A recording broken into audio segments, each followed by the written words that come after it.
Oui, alors en matière d'organisation et de fiabilité du processus électoral, on peut considérer d'ores et déjà que cette présidentielle va se dérouler dans quasiment les mêmes conditions que celles euh, très contestées, très controversées des élections législatives municipales et régionales dernières, il y a un an et demi.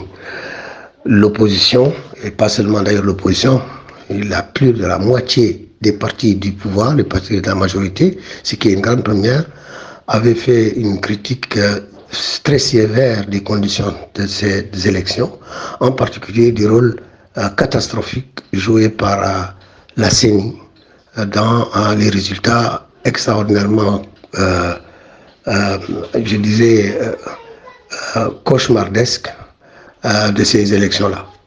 Or, il avait été convenu à plusieurs reprises avec le gouvernement, en particulier dans le cadre du pacte républicain signé avec certains partis, mais également dans le cadre des relations entre ces partis, où tous les partis politiques de l'opposition essaient de pouvoir avec le ministère de l'Intérieur. Il avait été convenu que des réformes devaient être apportées sur des questions centrales ou des aspects essentiels du processus électoral liés notamment aux activités de la CENI. Premièrement, qu'il y aurait un fichier, un audit du fichier électoral parce que le fichier électoral est calamiteux.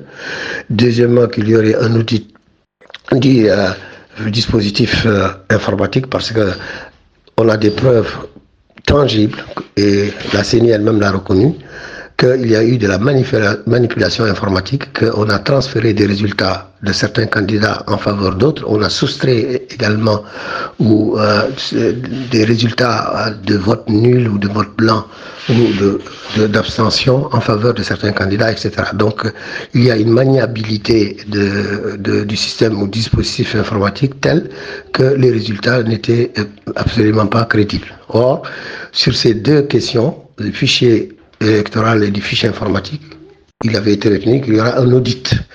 Et la dernière fois qu'on avait convenu de ça, parce qu'on en avait discuté, c'était il y a de cela à peu près 2 mois au Palais des Congrès de Nouakchott, où il y avait eu la rencontre de toute la classe politique pour débattre précisément du dispositif électoral et du système électoral. On avait convenu que cela devait être mis sur le tapis et qu'on devait en discuter. Et depuis lors, le pouvoir n'a strictement rien fait. Au contraire, depuis lors, la CENI a fait cavalier seul. Elle a agi comme elle a voulu. Elle a nommé son appareil administratif, c'est-à-dire les représentants dans les différents votes, les présidents des bureaux de vote, qui assurent la police interne et qui peuvent donc distribuer à qui ils veulent les procès-verbaux, comme il l'avait fait la dernière fois, et donc refuser également ces mêmes procès-verbaux si essentiels à l'opposition, etc.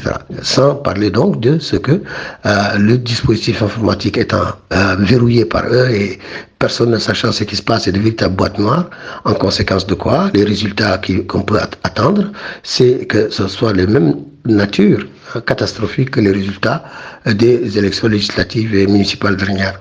Bon, il n'y a rien qu'on peut s'attendre si ce n'est à ce dérapage, parce que le pouvoir malheureusement en place n'a pas voulu qu'on aille dans la transparence, qu'on aille dans le consensus, qu'on aille dans le compromis entre tous les acteurs pour que le système électoral soit fiable. Voilà où on en est.